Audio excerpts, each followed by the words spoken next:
Hey y'all, this is Jessie with our latest episode of GunGals Live. We have a fun show planned for y'all and are excited to get to it, but first let's run through our panel. Tonight we have Armintha. Hey girl. Hey y'all, welcome. We also have Stacey. Hey. Hey everybody, thanks for coming to watch. We also have Aaron. Hey. Hey, apparently y'all liked me so much that you asked me to come back as a regular. Glad to be here. I'll try not to talk over everyone this time. We also have Mr. Budget. Hey. Hello, ladies. Thanks for the invitation. And we also have Mike with Walk the Talk America. How's it going? It's going great, and thank you for having me on. Thank you for joining us, everyone. If you would like to join the Gun Gals panel, we would love to have you. Shoot us an email at info@gun-gals.com for more info. Before we get started, we want to give a huge shout out to our awesome Patreon supporters, Clover Tack, Ghost Tactical, GA Trucker, Angry Hay Cutter, The Gun Snob, and Gizzard Gary. Thank you for your support to Gun Gals. Tonight, we are going to be talking with Mike from Walk the Talk America. So let's get started, everyone. Okay, so I've heard Mike talk several times about Walk the Talk America, and I've been sitting on the other side of these conversations, on the other side of my phone, listening to it. I'm like, oh my gosh, I shouldn't be yelling at the phone, and just because I work mental health. I'm a nurse, and so this was something that I really kind of wanted him to be able to come in and really talk about Walk the Talk America, how it got started, and what it's all about. So to start off, go ahead and I'm going to let you introduce yourself, and then kind of want to. I know you've told that story before, but kind of give us an idea or your story behind how Walk the Talk America kind of started. Okay. Yeah, absolutely. Walk Talk America basically is it's a bridge, right, between two different sides, mental health and firearms, two industries that there's a lot of stigma around, that take a lot of flack. There's a lot of parallels, but we don't necessarily communicate. The idea came about by I've always wanted to do something in mental health because it's affected my company. It's affected my personal life since I was little. But the idea came about on a chance meeting in New Orleans where I was having a dinner with a complete stranger with my national sales manager. And this person basically didn't know anything about guns. And they were kind of like, yeah, tell me how it works. They were pro or anti. They were neutral. And they were asking about shootings and mass shootings and school shootings. I said, well, people blame us, and then we blame mental health, and then it just goes in a big circle and nothing happens, right? And she kind of said, well, you've identified the problem. How do you work with mental health? You guys should be working hand in hand. And my national sales manager and I, we were celebrating. So we were in a few vodka sodas deep. Looks at me and he says, yeah, Mike, you should be giving like $1 a gun for every gun you sell to mental health. It was a general blanketed statement. But I sat there and I thought about it, and I was like, you know what? I was like, we are constantly under attack as a 2A community and firearms industry. I was like, it makes perfect sense because everybody that I know in the industry, and I'm not from the industry, I didn't grow up around firearms, but everyone I know, I don't see them celebrating when there's a shooting. I don't see any of that. I actually see some really good people. And I was like, I'm sure if we could figure out what to do the right way to help mental health that didn't involve legislation, we would all chip in to do it. And it's just something I ran with, right? And then I returned to Vegas, and it was ingrained in me. I put all my energy into it, and I found Mental Health America, which is the oldest running mental health organization in the United States. That basically is a civil rights act, civil rights organization for people that battle mental illness. They don't believe you should lose your gun rights just because you've been diagnosed with a mental health illness. And I said, these are the people that I need to talk to. So that's just kind of the short, abbreviated, like 2-minute version of how Walk the Talk America started, and I eventually reached out to them, and that's a whole nother crazy story. But I always say to everybody, I threw this Jerry Maguire Hail Mary memo to them or email, and it worked out. And here we are now almost coming up on our 1-year anniversary. And the best thing about that is, from what I thought it was going to be when it started to where it is now, it's so much better, so much more meaningful than I thought it would be. So that's it. Michael, so I really appreciate what you're doing, because I have friends who have served in the military and they've come back with PTSD or traumatic brain injuries, and they're being told that they have to choose between mental health and their Second Amendment rights.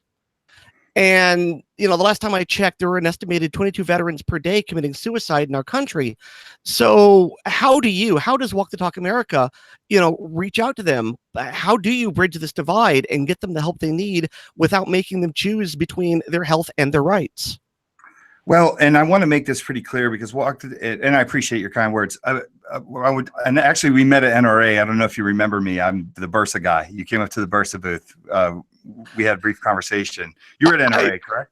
Oh, I was. I am so sorry. I met so many people. It's all a blur. Hey, it's all good. It's all good. No, but I used to run a company called Eagle Imports that did Bursa and Metro Arms, and you actually came to the booth. We talked for a little bit, but so the one thing that we need to do is kind of knock down the misunderstandings about therapy and counseling, and how we have to make sure that we make people aware that it's not just this choice, right? Sometimes it is, and sometimes it isn't. There's certain states that are worse than others. New Jersey, New York have some pretty interesting, what I believe, unfair situations when you go to see a therapist, and what they diagnose you with and how that has to be reported. But there is just this constant fear, especially when you look in the military, right? Because that's one of the, if you go to our shared stories section of our website, there's some ex-military and active military people that actually share the story anonymously about how hard it is to come forward and say that you might have a problem, because you will lose such things as your clearance, your right to a firearm. But most importantly, we just need to educate people on what is real and what is not, because what happens is when you start hearing something, you might start to kind of just narrow it down to, okay, if I go in there and tell someone I'm not feeling so well, I'm going to lose my gun rights. And that's not necessarily true. Now, there are those horror stories, absolutely, but that's not the norm. So what we're trying to do is bridge the gap and get connected with the people that are on the mental health side that are like, that's absolutely not true. We have to learn more about the 2A community. We want to come forward and learn more, but we also don't want to just take anybody's guns. Nobody wants to take anybody's guns. And we had the vice president of Mental Health America in the booth, the Walk Talk America booth at SHOT Show. And she was there firsthand to talk to people about this situation. So, obviously that's a very broad general answer to your question, because I can tell you more in specific about the programs that we have.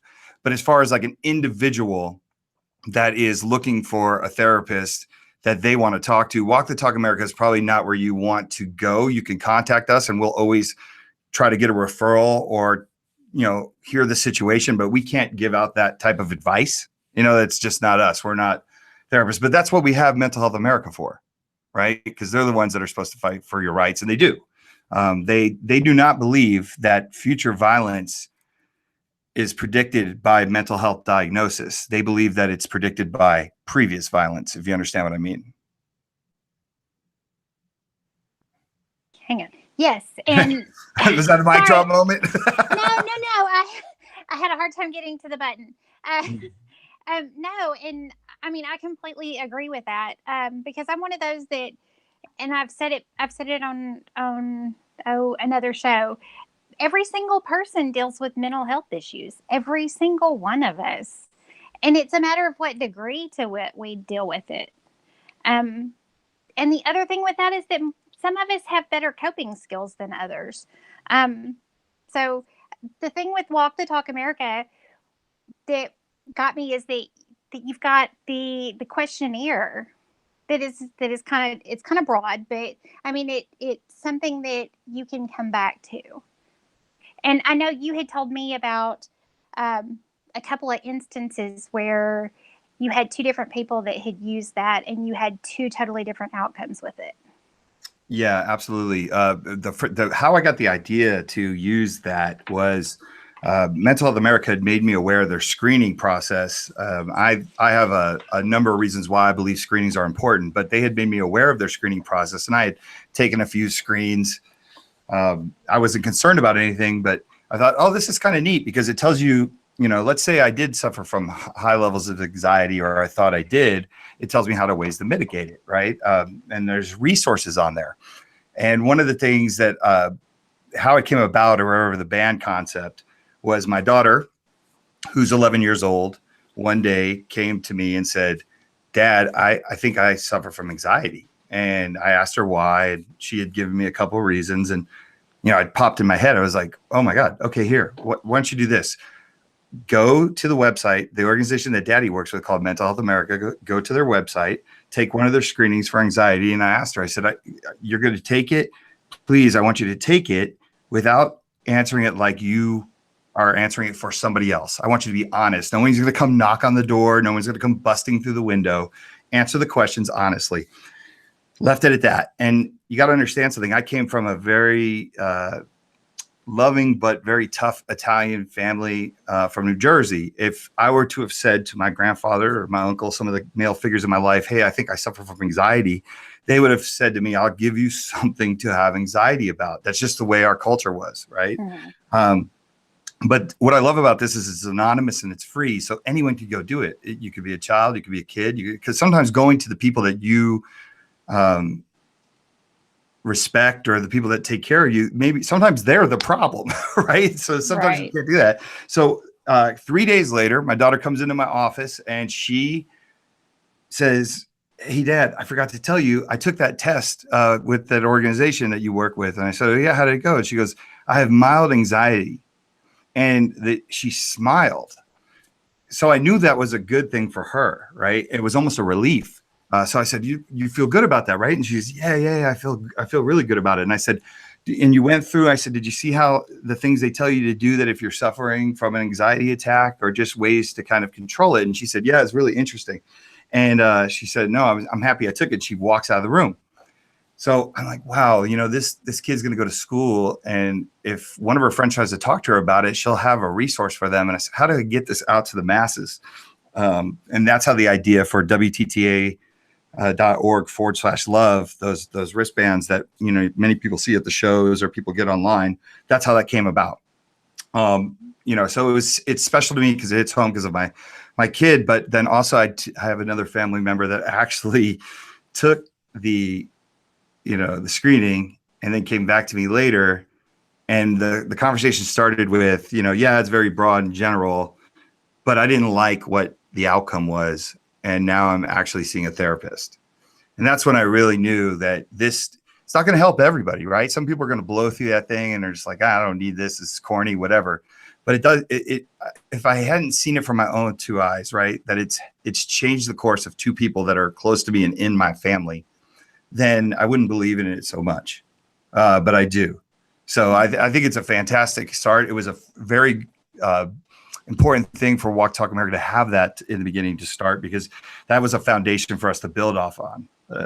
So that's what I really like about that. And back to Aaron's question, one thing I just thought about that's kind of fascinating is some of the ways that I've seen Walk the Talk America help people. And this is going to speaking events, right? Like the very first speaking event I ever did was in Denver at this Denver Gun Days event. And I was the mental health person, and I didn't even realize like I was supposed to fill in for the mental health person that didn't show up. But, I went up there and I was talking about what I wanted to do with Walk the Talk America and everything that it was about. And it was so green back then. I mean, it was just conceptual. And after I was done speaking, I had people come up to me. One of them actually was crying. And I think it wasn't my dynamic speaking, because I'm telling you right now, like that's never going to happen for me. But one of the things that was special about it was I was a firearms company owner, right? That I feed my children off of that. And I'm getting up and saying, it's okay to come forward. Like, let's not hide in the shadows. Like, let's not build on this stigma. We don't want to lose our gun rights. And it's relating to people, right? It's giving people an outlet. There's one thing you can't say about the people that are involved in Walk the Talk America. You can't say that I would do anything to risk losing being able to sell firearms or my Second Amendment right. You can't say that about Rob Pincus. You can't say that about Colleen Noir. You can't say that about Kenny Gleason. You can't say that about these people. So I think Walk the Talk America's biggest achievement was actually getting people to come forward in the beginning and say, like, okay, I'm not alone anymore. Mike says it's okay. Rob says it's okay. And this is starting to make sense.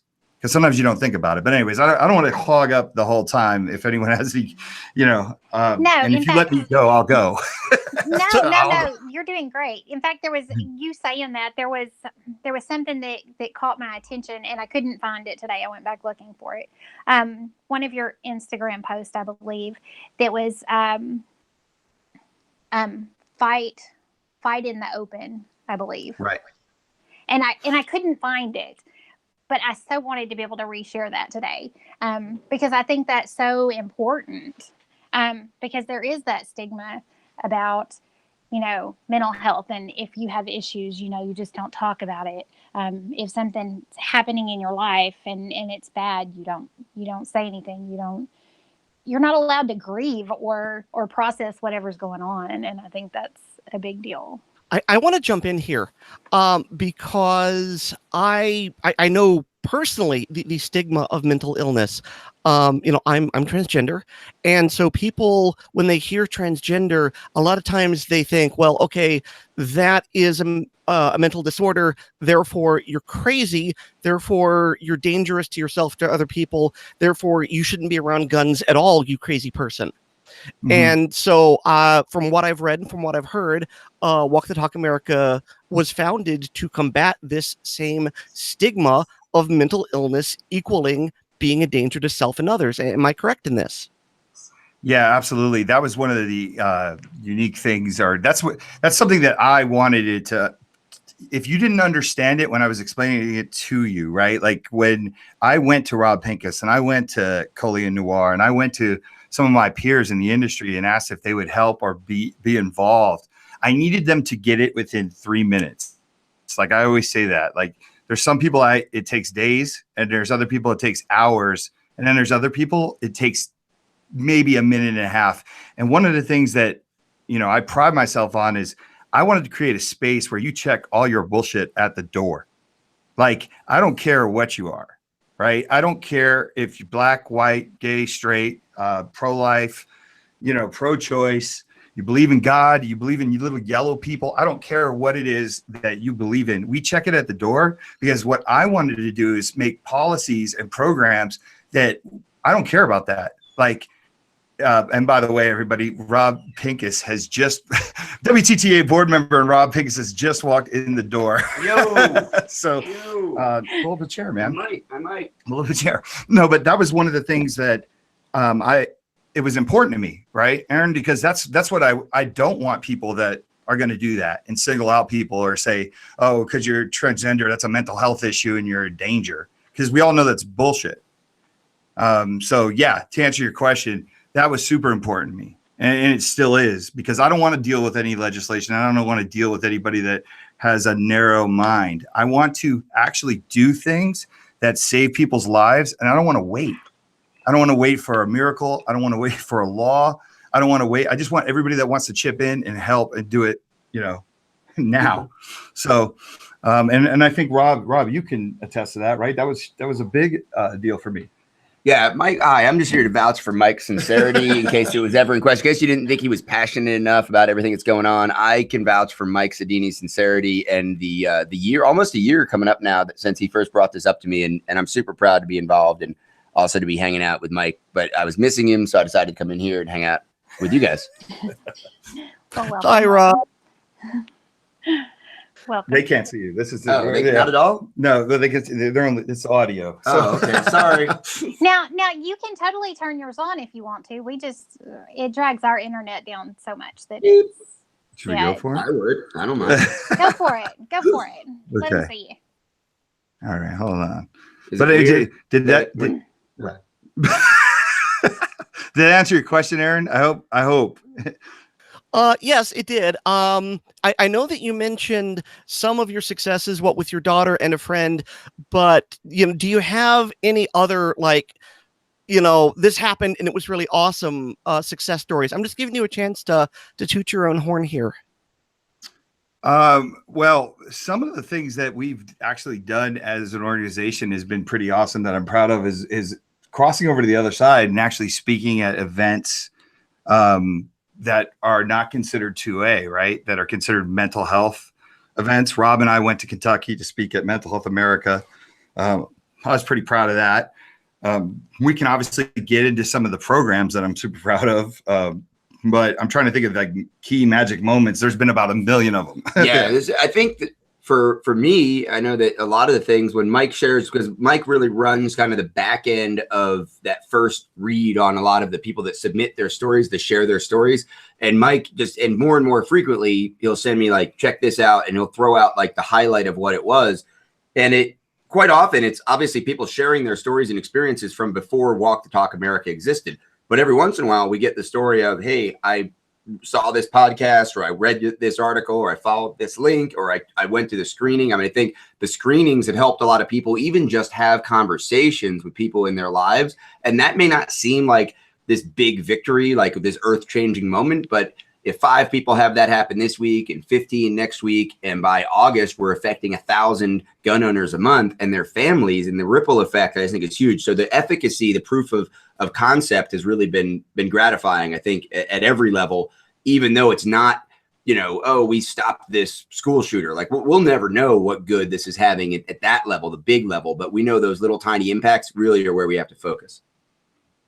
Yeah, one thing. Okay, so now that I'm thinking about it, right, because there's all these little things that I have in my head, and because of my ADD, I won't remember, and then it'll come out at another time. But one of the things that was really special to me is there's a guy named Duncan that reached out to me from Massachusetts, and he had challenged me on one of my posts about Massachusetts being one of the leading.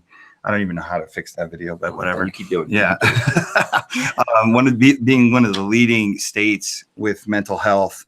And I said, hey, give me a call because I'd like to hear more about that. Because one of the things that I'm excited about is being able to challenge Mental Health America when I have to about certain aspects where they say this. And I'm like, no, here's somebody in the 2A community that's telling me the opposite. What do you think about this? Right. Well, Duncan and I developed a friendship over the phone and through email and social media. And his son battles mental illness. It's not a joke. It's something that, they battle, and they, as a family, they do it together.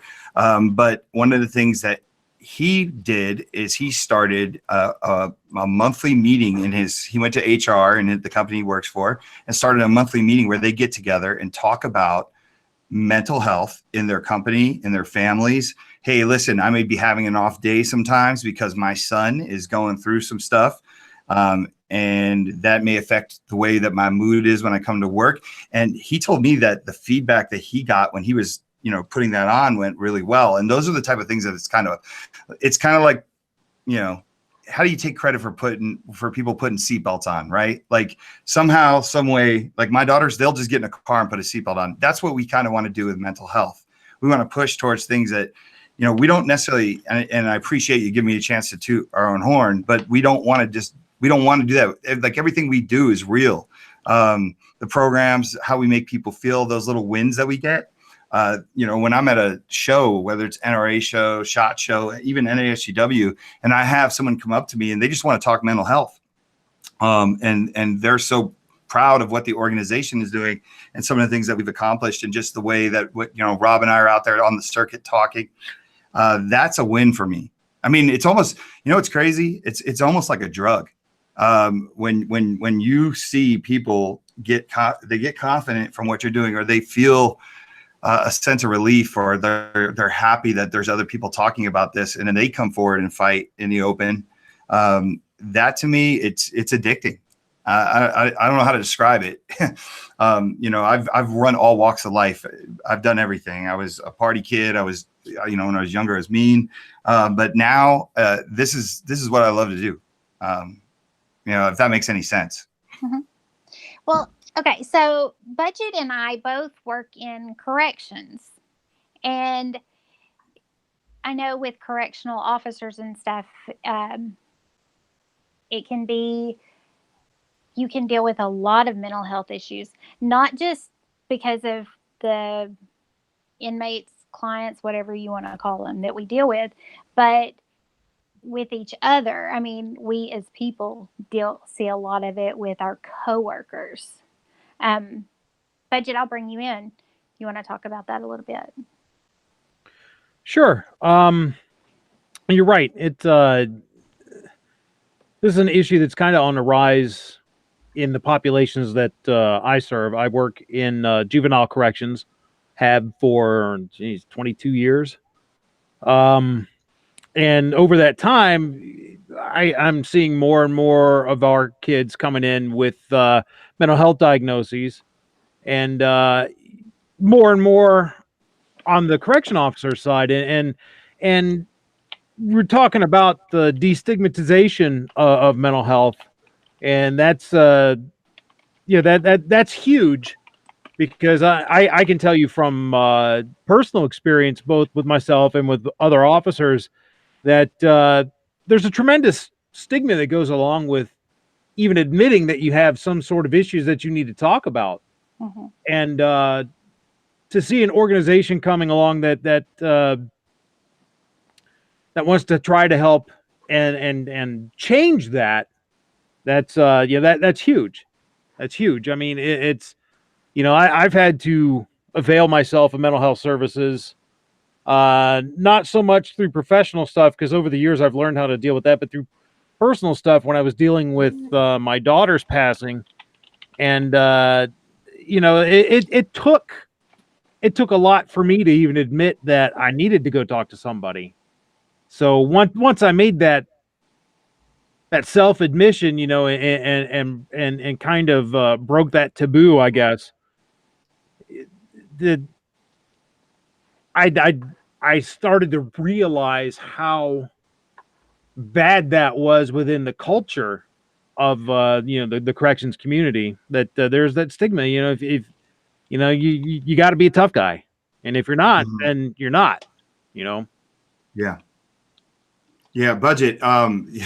See, Aaron, Budget. I could interview both of you. Just me in my brain, I'm like, okay, here's people that are in it, that are in this particular thing that they're going through in life, and that they face all these stigmas. And I assume, as a corrections officer, because I believe that, from what I've understood about mental health, we've gone away from having the facilities and everything like that, right? So now jail, prison, those are now become kind of the places where people that battle mental illness and maybe don't get treated eventually end up. Absolutely. So I'm sure, and that goes back to the Superman thing, right? For the first responders, you're supposed to be on, and you're not supposed to have bad days. And people, I think we could all, even as the 2A community, sometimes we get looked at like we're superheroes, right? Because how many times have we had someone say like, "Oh, don't mess with that. I wouldn't mess with you because you know your way around a gun." You're like, what the hell does that mean? Like I'm not some super badass. Like, I'm a normal person too. And that would be the toughest thing for me as a corrections officer, would be everybody looking for you to be tough. And then, and I'm sorry for your losses. You just talked about the loss of your daughter. And I understand where you're coming from, because if I lost my daughters, I don't know what I would do. I would hate to be anywhere near a 4-mile radius of me, because I would go off. But, for me, that is something where you got to go to work, and then you got to be Superman again, or tough. Yeah. And you can't show weakness. Sometimes you can't show weakness, right? Yeah. And that's also a part of it with the corrections is you hit that nail squarely on the head there. I mean, you can't show weakness, because if you do, they'll eat you alive. Right. But at the same time, you're a human being, and you have to realize that you have vulnerabilities, and you have, everybody's going to go through it, and you need to be able to admit to yourself that you have some difficulties that you need to work through, and you need to be able to break through that stigma and be able to go and talk to somebody without fear of what the other COs are gonna say, without fear of, and really amongst us, it's also the fear of being, well, maybe they'll think I can't do my job, or we'll lose our guns, or any of this. you know, particularly with some of the legislation that's come through in recent years. So I guess that there needs to be more awareness of that within the community, and I think there's a big overlap in the Second Amendment and the correction officer community when it comes to that sort of thing. You know, you can't afford to let yourself be a human being sometimes. It's a perception that needs to be broken. Right. And it's not worth a gamble sometimes, No. especially if you have to take care of family or, you know, especially if you have to earn respect by being an authoritative figure in a correctional facility. You know, Yeah. I get what you're saying. It seems like it'd be a tough one.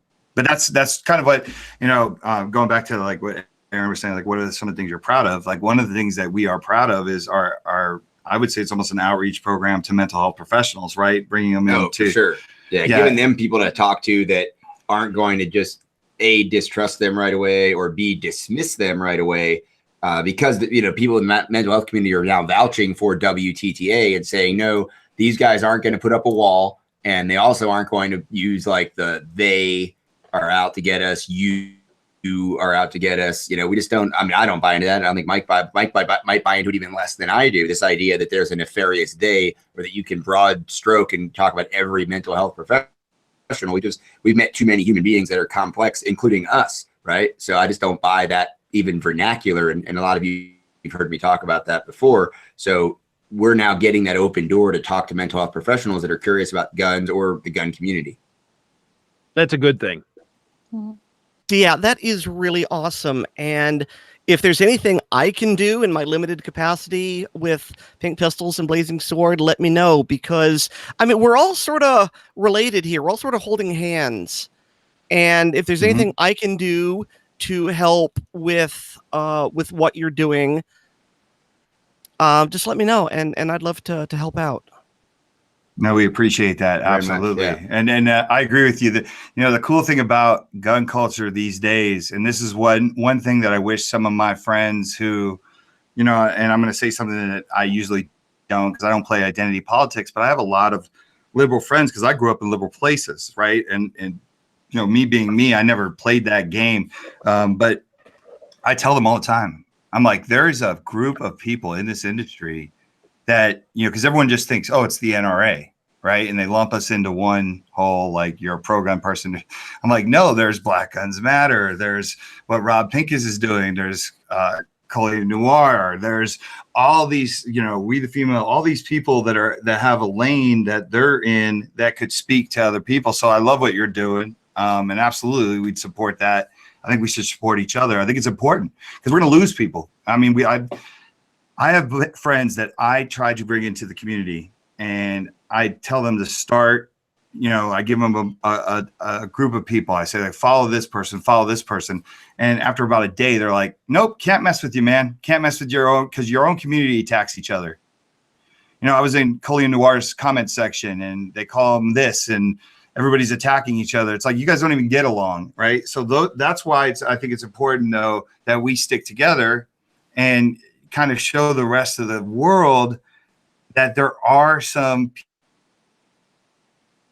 Don't stereotype us. Don't just put us in this box of pride from the cold dead hands and all this stuff that we're not all Wayne LaPierre and Dana Loesch, like in that caricature of the American gun owners, you know, makes us, it hurts us. That's what creates the stigma, that kind of rhetoric and fear mongering. And I like to, if I'm talking to someone in that world, I share media interviews I've done outside of the gun community, because sometimes I'm embarrassed, quite frankly, at some of the behavior of some of the people inside of our community, and they know that. And, you know, we all have talked about it, and I've talked about it very, very publicly, but I don't need to open the conversation with someone I'm trying to get to really have a dialogue and maybe change their opinion. I don't want to lead with just ignore everybody else and listen to what I say in this podcast, right? Let's let them listen to a podcast like this with like-minded people, you know, or even somebody that they might identify with more, that's hearing me be, you know, reasonable, or at least have a discussion, even if we don't agree. And I think more of us need to be doing that. Yes. That's like, because I mean, I mean, I worked at the state hospital for 7 years, so I dealt with patients with mental health, and sadly, my job like to have killed me.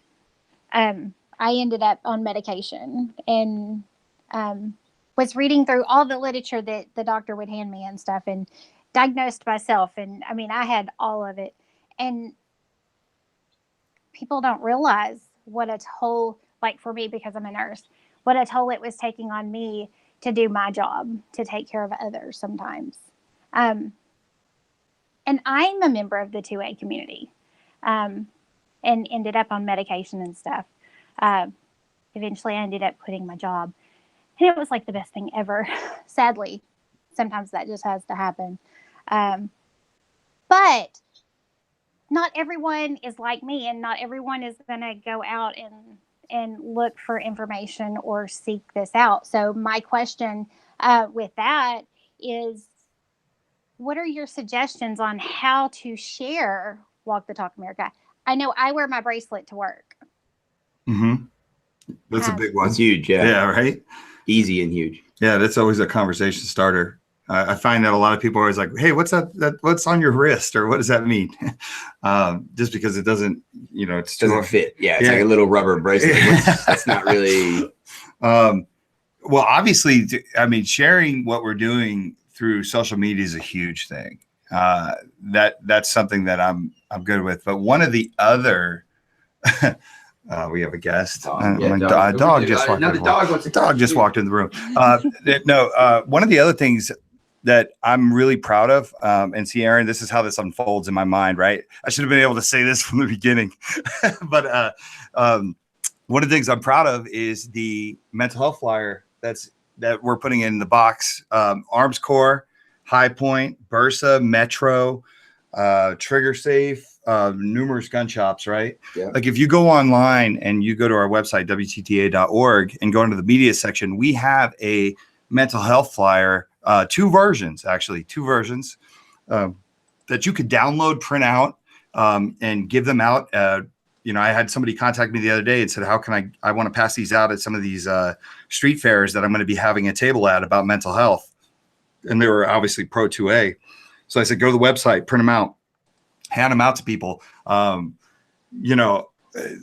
know Chris, your husband, he's been, he's put them in places and got them in places. So that's another thing I'm really proud about. And that's another thing I think that people, that's an easy one, right? We can all do that. We can all share that. We could all say, if there's a business or anything like that, they'll let you put some flyers in there, put it out there like that works for me. I think that's a great thing. One of the other things too, that it's important, and because everybody on this show right now is obviously pro 2A. These type of things, when I went to Washington, DC, and I went to the meetings, and I attended the conferences, and I was standing next to Brady people, right? Which is very taboo to do. Like Brady people, why do you even talk to those people? Well, I want to talk to everybody, and I don't want anybody making decisions for me or trying to get past legislation. I want to be there so I could say something. And obviously in a nice way, right? That's not my style, is to tell someone off or anything like that, unless they're doing something insulting to me. But one of the things that's been really cool is when I was sitting there telling them about what we're doing as Walk Talk America in the 2A community. And I don't want to just make it as Walk Talk America, because these companies are doing it with us, right? Right. Companies the gun community, yeah. Right, the gun community, like companies like Arms Corps, companies like High Point, TriStar is coming on board, Kel-Tec. right? Kel-Tec I'm in the works with Kel-Tec. We get some people fall slower than others, but this is our time to show the rest of the world that we care, because there's this perception that we don't care, that we just don't care.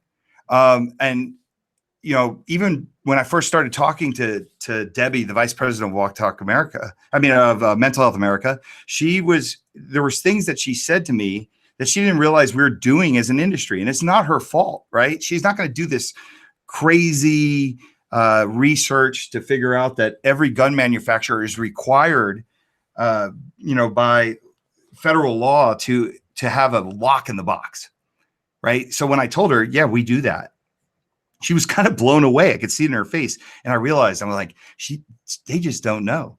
They Right. don't know some of the stuff we do. Because Right. most of it, honestly, like I think what we found is when we ask for the substance behind some of these initiatives, a lot of it really is so internal, and there's a fear of admitting, quote unquote, to the world that gun owners know there are negative outcomes with guns, right? I mean, that's one of the problems I've got with the gun community is we don't acknowledge the risks. We pretend like, oh no, we don't even know what you're talking about when people ask about like the dangers of having a gun inside of a house with kids. Like you bring a gun into your house, you increase the risk that you or your kids or anybody else in the house is going to get hurt with a gun in that house. It's self-evident, and admitting that is probably important to a conversation if we don't want to look foolish. So the mental health thing is the same way. Like we are pretty good. I think the NSSF has a great program. New Hampshire Firearm Safety Council has a program. We've been talking more and more about suicide prevention, but the world doesn't know because we're not supposed to say that to CNN. Well, I think we should be saying it to CNN and MSNBC and Huffington Post and everybody else who will listen,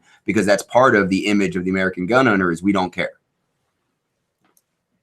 Yeah, one of the things that I'm really proud of is that same DC meeting. I'm sitting there telling those guys what I'm doing, and I'm showing them the card. I'm showing them the insert of the card. And at the time, there was no other gun companies doing it.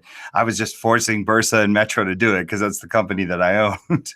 So I'm sticking them. I said, I'm sticking them in there. So I'm planning to get this in every single firearms manufacturer's box within 2 years. That's still my goal, by the way. That's a real goal.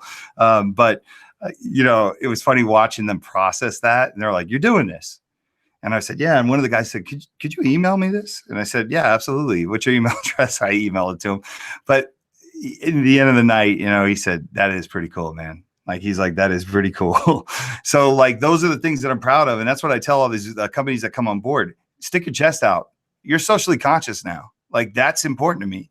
There is nothing wrong, because I don't think people think firearms companies or pro 2A people are socially conscious. And I'm here to say bullshit. We are. You don't know us.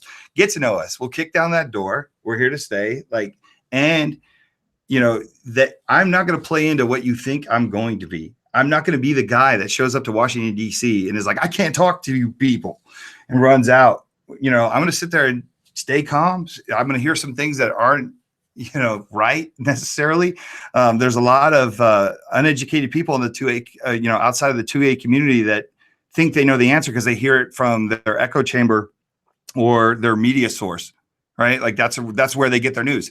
So if the news is telling you what to think or what the deal is, a lot of people can't deduce, like, why is the news giving me this information? Why is CNN, why is Fox giving me this information? Is it because they really care about me?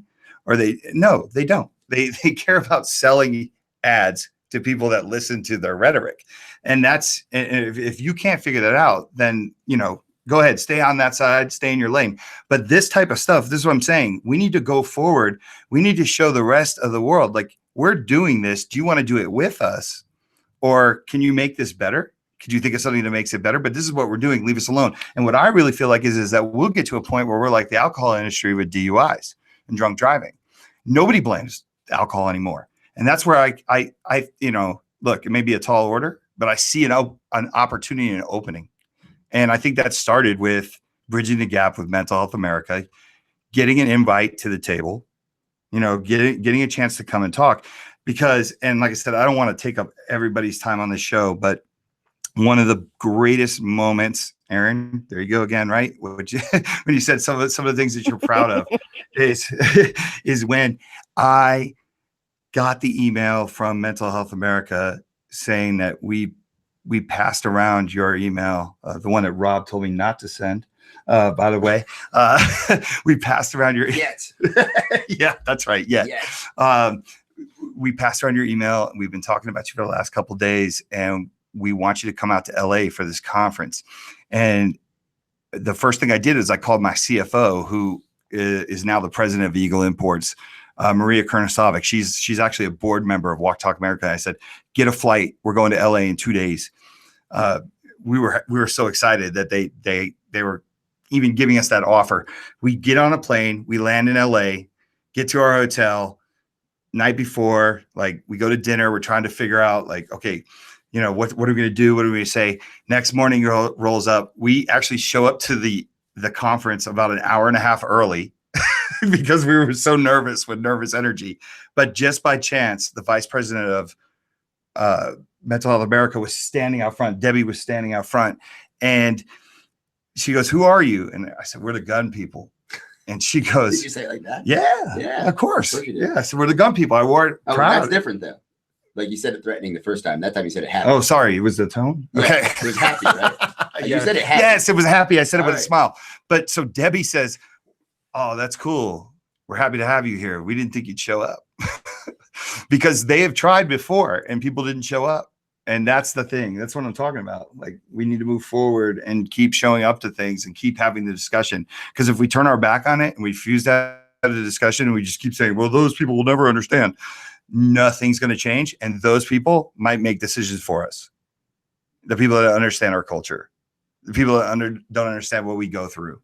So anyways, that's it.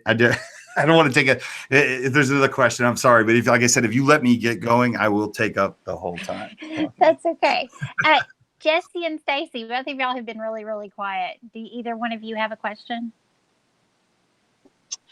I've just kind of been soaking all of this in personally. But I do have a question. With mental health, it sometimes seems to be such a taboo topic in society. What have you found is the best approach to get people to open up with such a sensitive topic? I think it goes back to what I said earlier, and this is not a humble brag or anything like that, but it's just being able to go out in front and talk about these things as an owner of a firearms manufacturing company, right? I think that made it a lot easier for someone like me to get people to open up. So I don't necessarily know the answer. I think I would say that total transparency from your side and empathy is always a good way to get people to open up to you and talk about things as mental health, right?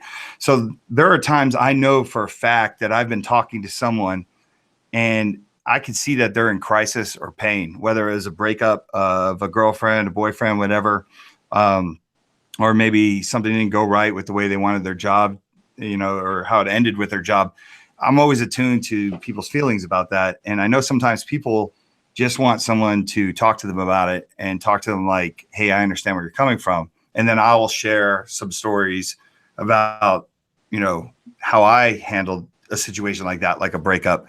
So I always think the best way is just kind of try to relate. And sometimes you don't have to have the answer. Sometimes people just want to vent. I find that's a big one too. So I don't know. Absolutely. I agree with that. What about you, Stacey? Well, I mean, a lot of the questions I had kind of already been answered. I had a few other ones, but I mean, I worked EMS. I was a first responder. I'm not anymore since I had back surgery, but I've been around mental health between work, coworkers, family, and friends and stuff. But one of the things I was thinking about was someone, an average person, someone like me or someone else. I mean, what can they do to bring awareness between mental health issues and firearms? You cut out a little bit. Was that what can somebody do? What can the average person, like me or anybody else that's on YouTube or just anybody, can do to bring awareness to from mental health issues and the 2A community and stuff, and what can they do to bridge that gap there? Well, I would say just talk about it, right? So if you have a channel or you have a way to kind of get your message over, whether it's social media, is just bring it up, right? Like I post a lot of things that get people to open up that aren't necessarily like mental health quotes, but sometimes they're just positive quotes or, something that, that's the greatest thing for me. Like, I don't know how the rest of the people on this panel have ever dealt with it, but like sometimes I need a reminder, right? Like sometimes it's something so simple, but I come across somebody's page where they post something that's a quote and I'm like, yeah, that's right. Like I forgot that. You know what I mean? Like I knew that back in the day, or I knew that at one point, but it's I needed to hear that right now. Right. So to answer your question, I think it's just talking about it. Let's go back to this isn't Fight Club. We can talk about it. Fight in the open, right? Just if it's not your thing, it's okay. Then just be a listener, or just, second somebody else talking about it. But, if you believe that you shouldn't be judged and lose your Second Amendment rights because you suffer from PTSD, or you have high anxiety levels, or sometimes you go through depression, open up and talk about it. I guarantee that there's not stormtroopers that are going to come through the window and take your firearm away. I can guarantee it. I might eat crow on that, but I doubt it. I don't think so. I've suffered from PTSD sometimes, and I have a gun. I have a big safe right here. Yeah, see, it didn't happen. No stormtroopers. No stormtroopers. So I think it's just, we got to talk about it. If we don't, and that's, our community has suffered a lot. I mean, think about how many people we've lost. And I don't know if anyone's familiar. Well, obviously, there's probably a lot of people that are not familiar with my story. But the reason why I became president of my own company is because I lost my friend and president. He took his own life, and it came out of nowhere. And I truly believe that one of the reasons why he did that, and he was very loved in the industry and had a lot of friends.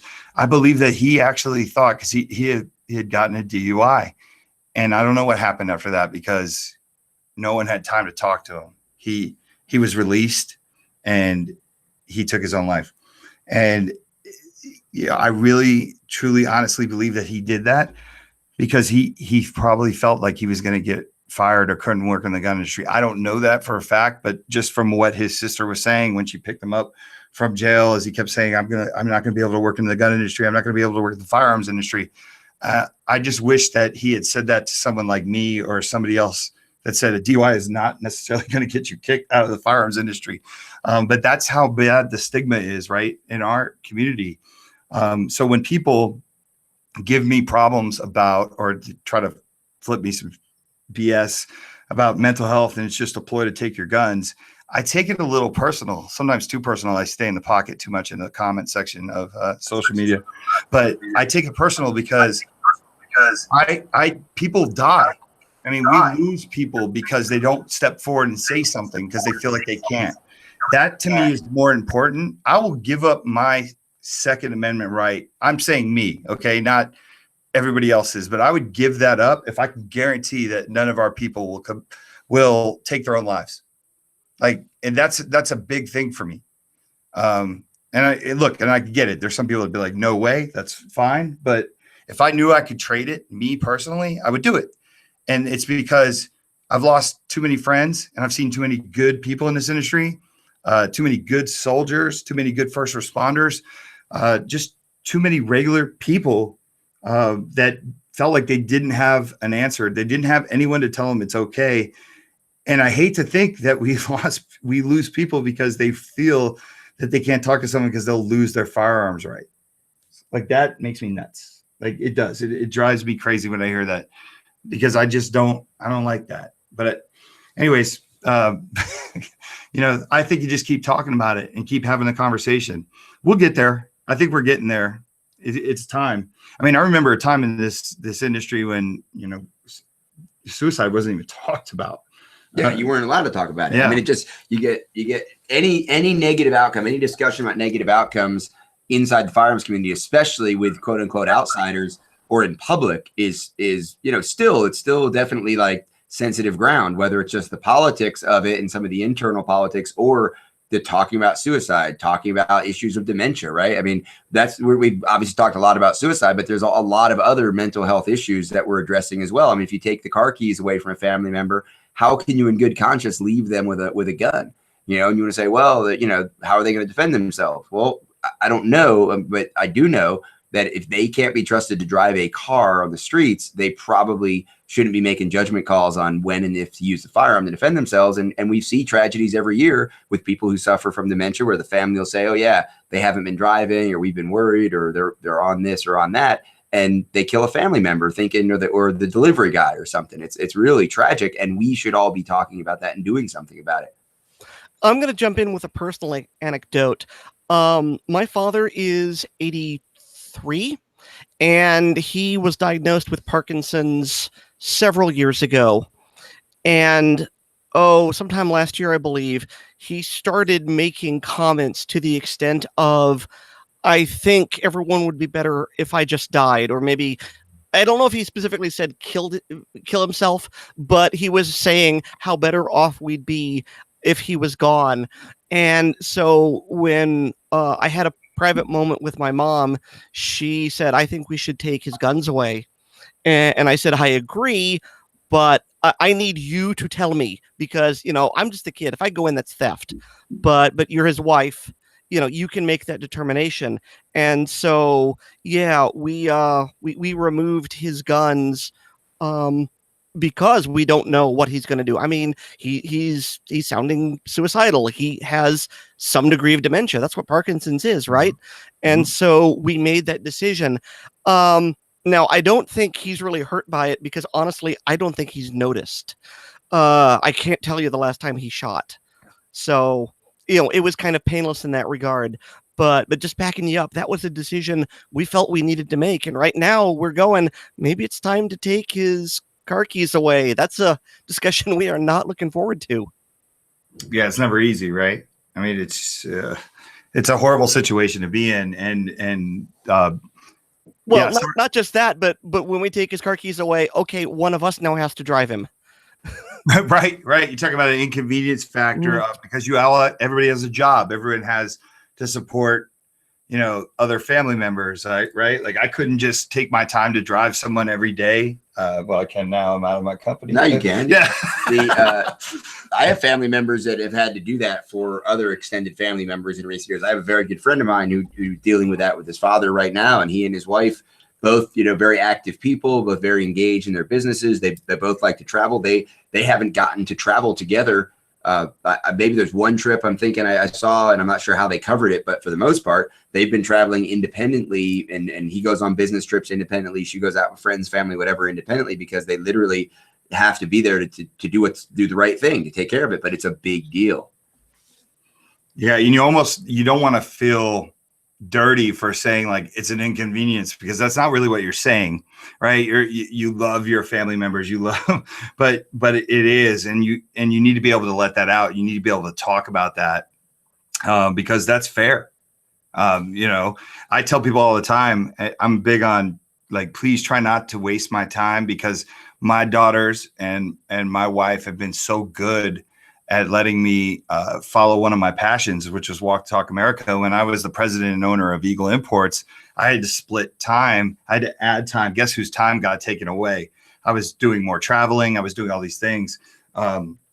So it is something that you should be commended for if you have to do it. I mean, you're doing the right thing, and I get it. So I think it's a tough situation to be in, and it's just tough to watch somebody that you loved and, was strong at one point, then kind of revert to what they were, like a baby, right? Yeah. So, and sometimes like a full-size adult, nonsensical, potentially violent baby, because of the judgment issues and the information processing issues. It's a big deal.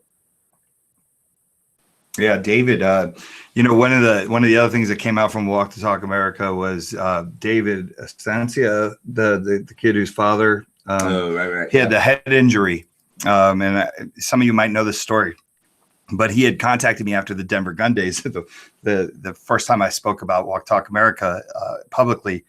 And he said, "I need your help. I need your opinion." His father had suffered a brain injury a couple of years back, but it started to deteriorate into where he started to get nervous. David's a proud 2A member of the community.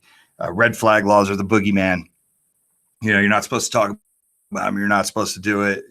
So for him, this is the worst thing in the world, because he knows that his father shouldn't be near a firearm. And he actually went through the red flag process in Washington State, which is considered one of the worst states. And I got to be there with him, not physically, but, talking on the phone every couple of days, giving me updates. And he had to red flag his father, which was something that, is very interesting to me, because I'm like, it's such a weird dynamic that he's in, being a pro 2A guy, going against everything that's like ingrained in his principles that you're supposed to stay away from. And he did go through the process. And the reason why he had to do it is because they tried to have an intervention with a dad, and the father got violent and actually drew a firearm And the police tried to give his family every chance to keep it in house and keep it within the family, and they had to do it.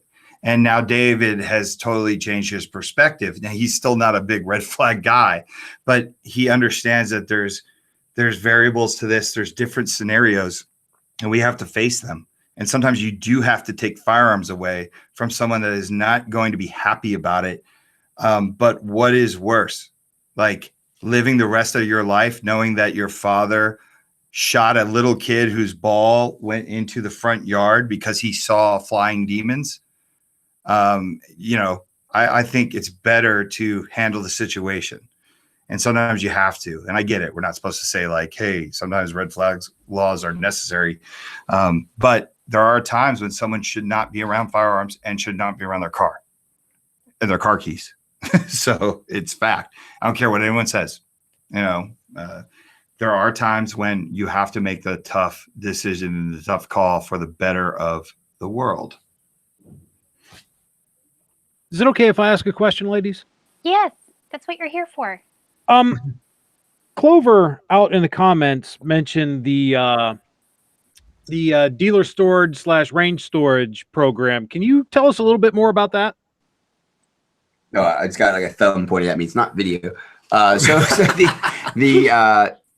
just all right. I was going to look in the comment section. So the range program really, what it comes down to is we're put together a distance education project with Mental Health America, where they have powered the curriculum, if you will, with the right information. Because again, Mike, Kenyon, Maria, that we just mentioned, the board members, we're not mental health professionals. And so we really do need the alliance with Zephyr Wellness. We need the alliance with Mental Health America and all the other people that have come from the mental health side and helped us get the right vernacular, get the right verbiage, get the right resources, our online screening programs, all of that.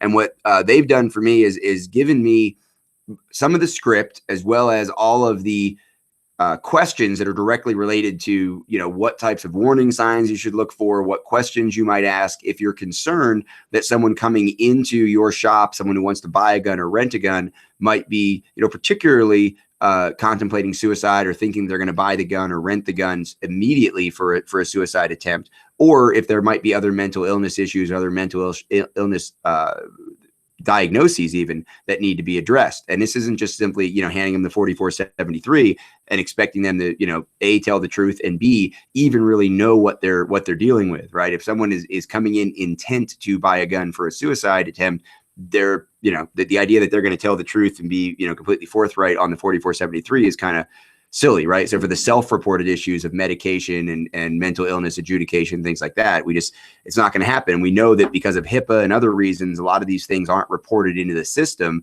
So we don't expect that we're going to get transparency in that area. So it really does fall upon us in the gun community to be on the lookout for this stuff. And if for no other than selfish reasons, the trauma, I've seen what it does to gun shops. I've seen what it does to gun shop employees, to range employees. I have a friend of mine who actually has sold guns to a very notorious spree killer. But he sold them legally, right? And he did his job as an FFL holder. He transferred the guns legally. The guy answered the questions legally. He paid with legal tender, and it was all above board. But man, living with that in the aftermath, and I tell people, and Mike and I are sitting here as partners in Avidity Arms. I have to accept that there's going to be a picture. I'm going to see a crime scene photo with the Avidity Arms PD10 and my Triquetra logo on that gun in somebody's hands, or on the ground next to a victim, or on the ground next to somebody who tried to defend themselves with it but wasn't successful, or ultimately it might be a kid that gets to some irresponsible parent doesn't control access to the gun, and a 4-year-old is dead next to the gun with my logo on it. I mean, that's, if you aren't ready for that, get out of the gun industry, right? If you're not ready for your student in your CCW class to do something terrible with that gun, get out of the industry, because those things are real. So if for no other reason than the selfish reason of trauma mitigation, part of this distance education package, it goes with the range and the storage area, the FFL storage area program, is letting people inside of the gun industry know that these things happen. we can do things to stop them from happening. But the first step is being aware of what the problems are. It's like if you want to defend yourself, you have to know what the crime trends are. You know what the pre-contact cues are. You have to know how to live your life to avoid being selected as a victim. Same thing here for the gun shop employees and the gun range employees. And what that leads to then is, in conjunction with Gun Vault, we've got a great, green, obviously green being the mental health and suicide prevention color, and the color that we use for WTTA as well. We've got this great green Gun Vault, very symbolic, marked with WTTA logos, sitting on the shelf at that gun shop or at that gun range. And all the brochures, the mental health awareness cards, some of the other point of purchase type point of sale or point of purchase type flyers and posters that are left out, the stickers that are left out, all just to get a conversation going. And if that conversation leads to a gun owner voluntarily, obviously none of this has anything to do with the government. None of it has anything to do with mandate. None of it has anything to do with even legal obligation for the gun shop. It has to do with doing the right thing. And if that gun owner says, you know what, I think I'd rather not have my guns this week. Aaron, you mentioned something earlier. You can't go into your dad's house and take the guns and somebody calls the police and all of a sudden you've stolen guns, right? In New Jersey, where Mike and I are from originally, right? You can't even transfer. I can't give my brother my guns. If it was a Jersey resident, right? He can't give me his guns, but he can give me his firing pins. I can take my firing pins into the gun shop to be cleaned and just say, hey, I'd love for you to hold these. And what we're trying to do is encourage educated gun shop employees, educated gun range employees to have these conversations, to make the storage available. Obviously, there's no charge. There's some individual issues that have to be dealt with on how are you going to give the guns back. But gun shops take in guns all the time. If I literally went into a gun shop and said, hey, I don't know how to clean this gun, I'd like for you to clean it, and I'd leave it 3 days, I come back and pick it up, pay them $25 per gun for having cleaned it. That's the legality of the transaction, right? That's the structure of the transaction. Gun shops take in guns all the time. So educating gun shops that you're doing it for a different reason, but this is well within your capacity of work if you're interested in helping. Is there risk involved? Is there liability involved? Are there some tough discussions involved? Absolutely. But again, that's why this distance education program is key to it. So you log in, we're going to launch it later this year after I get out with my training tour, probably in August. We'll launch it. We'll put it online. You log in, your employees take the test. You can put up the certificate on the wall if you want. Just kind of a mental health awareness class. And then you participate in the program. We provide the safe. We provide the literature. Obviously, you're not using that little gun vault to store the guns. That's going to happen somewhere else on the premises. But the gun vault is that symbolic sort of, hey, if you need help, if you're interested in talking about this, we're here for you symbol that we hope more and more gun owners will recognize when they see it. That is really awesome. No, thank you. To me, I just want to jump in on this. One of the things I think is special about that, it goes back to community. It goes back to, I walk into a gun shop and I go to purchase a firearm. And what I love about having the green safe on the table with the literature, and this is the one thing I'm going to encourage every gun store that participates, is like, we don't have to talk to people. You don't have to go up and tell them.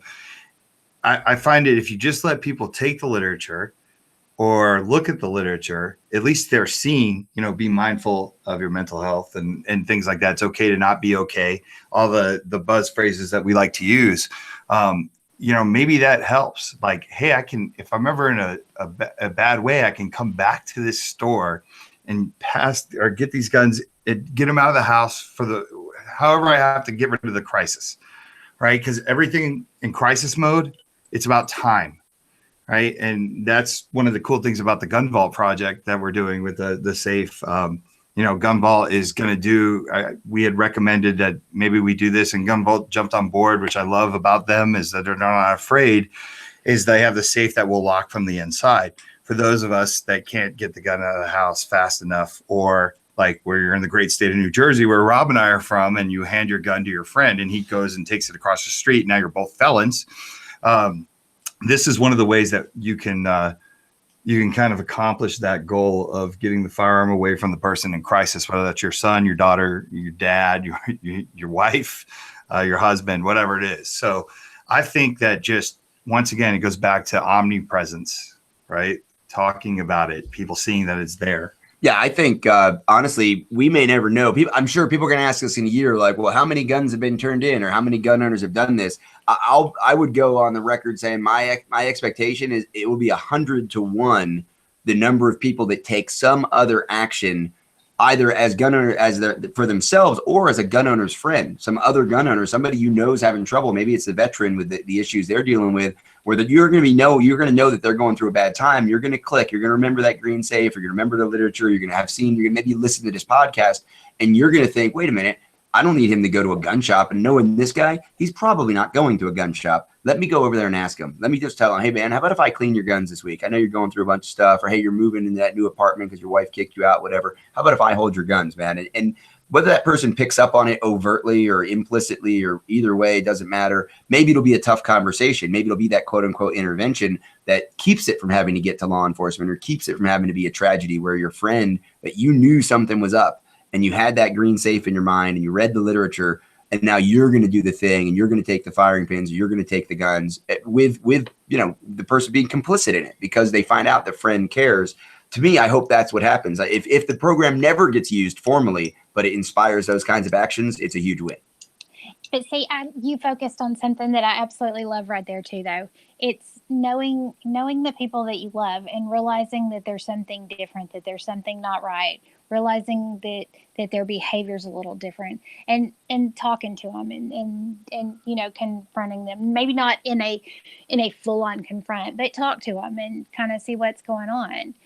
Take the temperature. Don't just ignore it and push it and hope it'll go away. And that's kind of the thing is, I'll tell you, one of the big myths we need to bust is this idea that if you ask your friend about suicide, they're going to run out and commit suicide. Like, that's not how this works. Like, if you say to somebody, hey, are you having a hard time? Do you want to talk about this? Do you need some resources? I know what you're going through. I see it from the outside.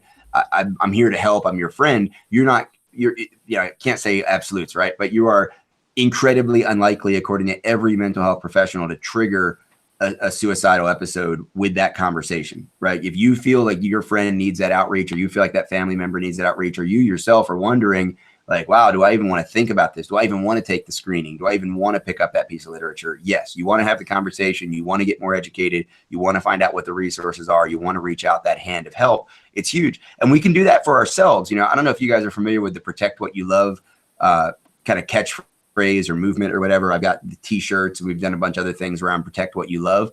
And I tell people, just, if you need the motivation to carry your gun or to go train or to buy the gun or all that, from the other side, think about what it is you love. Maybe it's your kids. Maybe it's you want to see your kids get married. Maybe it's your motorcycle. Maybe it's fishing. I don't care. Like, whatever it is you want to live for. Well, same thing on the suicide prevention, right? Like, if you have your safe, you have your gun vault, you have your quick access safe, wherever you keep your gun, right now, tonight, if you're listening to this podcast, go find a Post-it note and put down Protect What You Love. Just write Protect What You Love and stick it on the safe. And if you're a tough guy and you don't want to have Protect What You Love on your safe, then put hashtag PWYL. Protect what you love. You know what it means. I know what it means. Everybody knows what it means. And if that's that head. Okay, y'all are cutting out so bad that you said hashtag, and I'm not sure what else after that.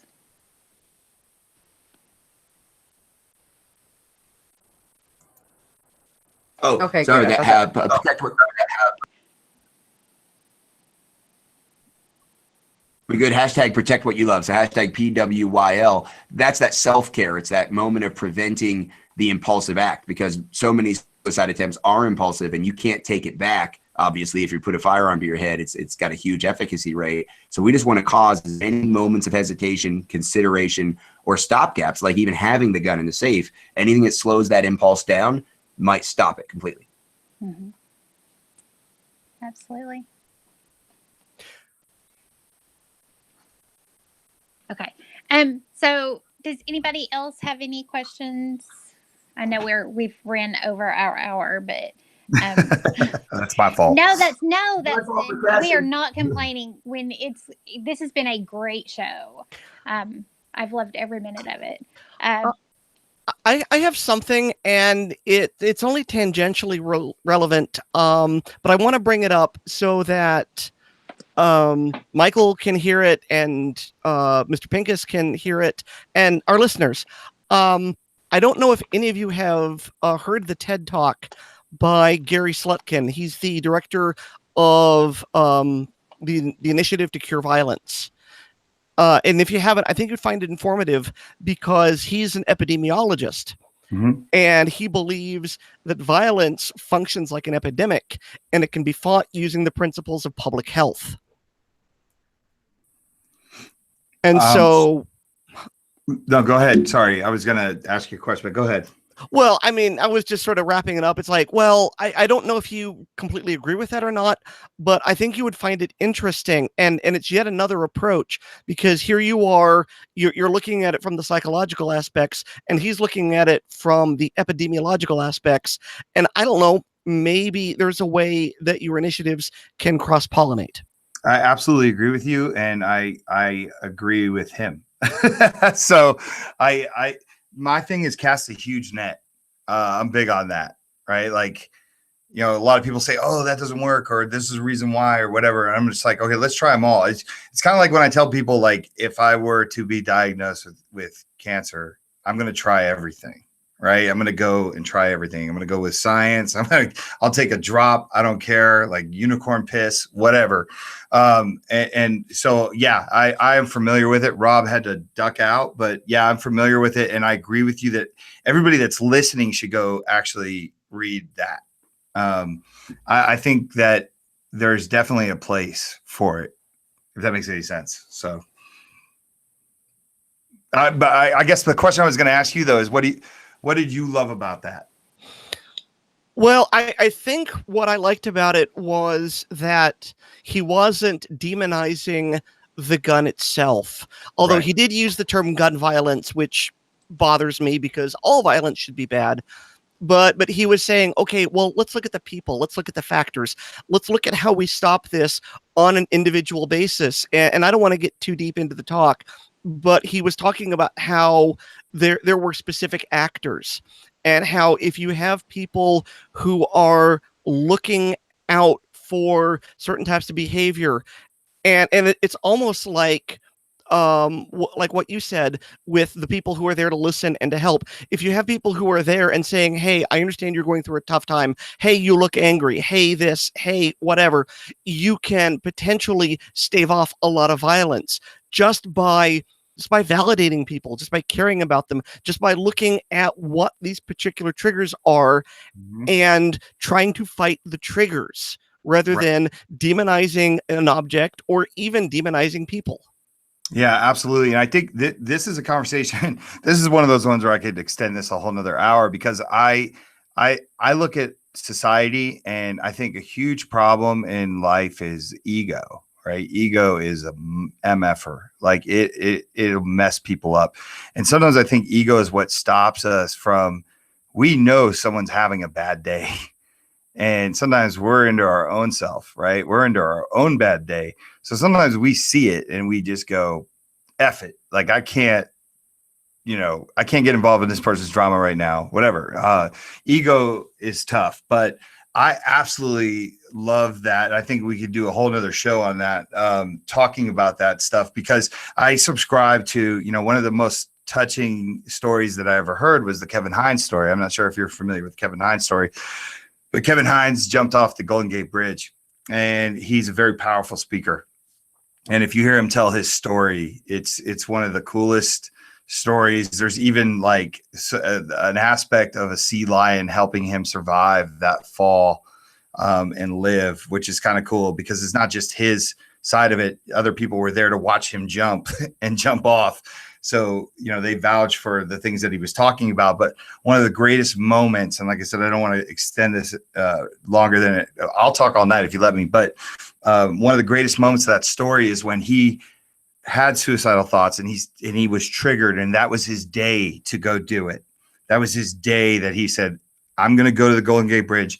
And all he wanted was someone to just ask him if he was okay. And he said he got on a bus. And he looked at the bus driver and you could touch that pain. It was tangible. And he said, the bus driver's like, what's wrong with you, kid? And he heard people talking about him and he jumped and all he wanted was for somebody just to get in his way and say, are you okay? You having a bad day, man?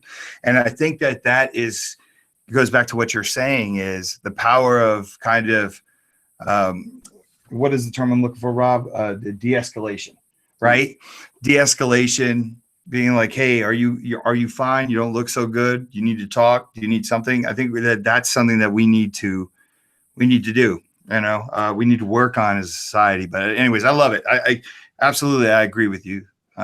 And she was talking about Ted. Oh yeah, Yeah, for sure.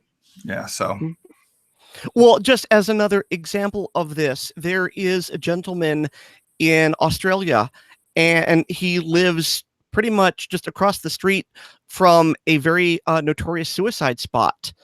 And it's like a rocky cliff, and the people who jump off there all the time. And this gentleman, he just keeps a watch on that spot. And when he sees people there, and I don't know, maybe just get a bad feeling, he walks over to them and says, "Are you doing okay? Would you like to come inside and have a cup of tea?" mhm. And he has saved so many lives that way, just by connecting and showing that someone cares. Yeah, absolutely. That's an awesome story. That's exactly what people need to hear about. But those are the type of things that you can learn also from people sharing that story on social media, right? Well, yeah, huge. Just share. You just share. Yeah. Share the thing. Share this podcast. Share the blog. Share your stories we post at the blog at wtta.org. Another thing anyone and everyone can. And honestly, if you're a gun owner, you should be doing it. Absolutely. Okay, so we're almost at an hour and a half, so we are going to go ahead and cut this off because I actually have to get up early for work tomorrow morning. But this has been so awesome. We'll kind of run it through the room, and then I'll let Jessie kind of do her thing. So where do we want to start? Want to start with Aaron? Don't start with me because I don't know what we're doing. Wrapping it up. Well, we'll start with Stacey. We'll start with Stacey then. How about that? I don't really have too much going on this week. I'm going back to work. I'm hoping it dries up enough that maybe I can get out there and do some videos. It's been pretty rainy and pretty flooded. So other than that, I'm going back to work. So, thanks for watching, and it's been an awesome show. So I've learned a lot just listening. Very good, very good. How about you, Budget? Well, first off, I'd like to thank you for the invitation. This was an outstanding show. It's a very important topic that needs to be talked about. So, thanks for allowing me to be a part of it. Those of you who don't know me, I'm Mike from Budget Guns and Gear Reviews. You can catch me at my YouTube channel of the same name. I'm also on GunStreamer and Facebook, Instagram, Twitter, etc. Do a weekly live stream on my YouTube channel called The Right of the People, where we use the first to defend the second every Friday night, 7 p.m. Although that is going to change come the 14th to 11:15 p.m. because I'm moving to afternoon shift at work. So, stop by, check it out. Thanks a lot. Thank you for joining us. How about you now, Aaron? All right. Well, I'm not really sure what my schedule is going to be like for the next few weeks. I've got some invitations to various Pride events, and I've got to see if I can fit that into my schedule and into my budget. But you can definitely find me at LibertyCon at the end of the month. And I'm going to be there spreading the word about Operation Blazing Sword. And it's my understanding that someone from guns.com is going to be taking my picture. And so we'll see if that turns out well or hideous, like I'm worried it'll be. So if anyone is going to LibertyCon in Chattanooga at the end of the month, please just try and look me up. I will give you such a hug if you are a hugger. Otherwise, you can find me all over the place. I have a podcast that drops on Mondays called Assorted Calibers. Find us at assortedcalibers.com. And of course, I help run the Pink Pistols, and I founded Operation Blazing Sword. So you can find us at pinkpistols.org and blazingsword.org. Oh, and if you do find her, don't scare her or anything like what I did apparently. So yeah. Anyway, be gentle. gentle. Well, I do startle easily, especially when someone comes up from the side or behind, you know. So if you see me just sort of like, you know, yell, "Hey, Aaron," you know, that'll do. That'll do. All right. What about I don't know how y'all want to do it. Rob or Mike? One of you, both of you, one at a time, both of you. We were going to go old school freestyle. Yeah, I was going to talk about Mike. And I was going to talk about Rob. So Mike's going to be in Vegas. What? We got to keep going. Freestyle, I thought we were going to keep going. I'm not really a rapper. You caught that then because I went. You said freestyle. Well, that's really what it was, but I just don't. What rhymes with Vegas, man? You should have said something like, I don't know. I should be a rapper. Anyways, listen, Walk Talk America, Avidity Arms. That's what I got going on now for my world. I just recently sold my shares in Eagle Imports. And actually, Michael from Budget, thank you. Thank you for the interviews with Raphael and everything like that. I just put 2 and 2 together. I should have put that together earlier by seeing the logo and then deducing, but I missed that. But yeah, thank you for everything you've done for Eagle and everything like that. But I just sold out of Eagle to work on Avidity Arms and Walk Talk America full time. The guy sitting to my left, he's got plenty of stuff going on. As a matter of fact, you're too thin, but go ahead. Yeah, I'll be cooking dinner in Mike's kitchen later. Tomorrow morning, I'll be out by Mike's pool making some calls, and baby Pincus and I'll be swimming. And then I go back, drop her off in Colorado, and then I'll be out in Florida, probably also near a pool. But I get back on the tour coming up by next weekend. I'll be in Wisconsin, Minnesota, Iowa, all over the place. And honestly, like, pay attention to the social media, the stuff that Mike's doing all the time, like constantly sharing WTTA stuff and my stuff, Rob Pincus on Facebook, Pincus Rob on Twitter and IG. We're putting out a lot of this information. So again, if you're looking to make a difference, just simply hit share and repost, and you'll be helping somebody. You don't even know it, but you're doing it. Awesome. Very much so. A share is extremely huge. Jessie, do you want me to go or are you ready? You can go ahead. Okay, so I'm Armintha with That Guy's Wife Media, so check me out. I had a video drop tonight where I sighted in my AR Banshee. I sighted in my first gun ever by myself. It was huge. It was big. It was a big deal. So Congratulations. Go check that video out. I want to see. Thank you. Let's see. I've got lots coming up this month, but this week I actually worked most of this week. I think I've got 5 days of work this week, 5/12. So lots of work. But I should have some more videos dropped. So check me out there. Check me out on Instagram and Facebook also, as I start sharing more of my stuff over on my new Facebook page. So thank you guys so much for joining us, by the way. Jessie, what have you got going?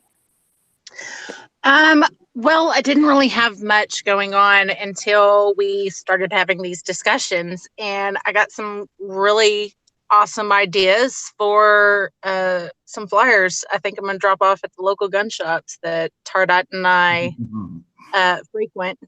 So that's going to be kind of fun, and hopefully they haven't heard of Walk the Talk America, so I can have a really awesome conversation. Thank you. We really appreciate that. Very cool. Yeah. I'm really excited about it. Tonight has been an amazing conversation, and we're very thankful that y'all joined us tonight. Anytime, by the way. So, at least I'm available. I'm pretty available. 25 jobs. But no, absolutely. Thank you for having us. So thank you for joining us. It was awesome. Okay, so Armintha, are you ready for the wind down? Hey, hang on just a second. She's gonna do our closing little spiel, but Mike and Pincus, don't run off just yet, okay? Okay. Deal. We're not done with you. We are not. So hang tight. Okay, you ready? Go for it. If you're new to Gun Gals, we would like to invite you to like our Facebook page. We are also on Instagram. Real quick, a huge shout out to Gun Channels. If you haven't yet, check it out. Gun Channels is an online 2A community where you can share and connect with other like-minded members. We stream live there as well as here every Sunday at 8 p.m. Central Standard Time, 9 p.m. Eastern Standard Time. Have you heard of GunStreamer? We're over there too. It's awesome. Go check them out.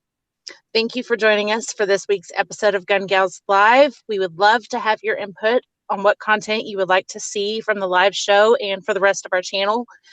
You can share your thoughts and ideas or just send us some love at info@gun-gals.com. Good night, y'all, and we'll see y'all on the next video.